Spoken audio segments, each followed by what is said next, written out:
Detailing দেখো।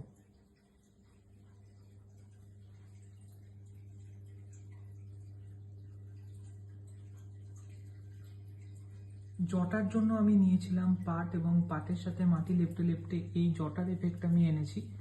একদম প্রথমবার এই কাজটা আমি করলাম। আমি ফেসবুকে প্রচুর ছবিতে দেখেছি এরকম জটা, আর সেটা থেকে ট্রাই করেছি।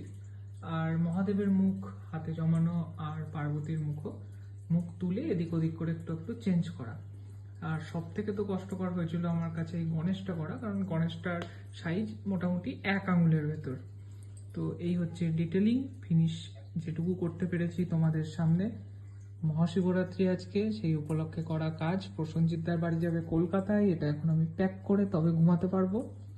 তো কমেন্টে জানাও তোমরা কেমন লাগছে। ভালো লাগলে অবশ্যই শেয়ার করতে ভুলো না।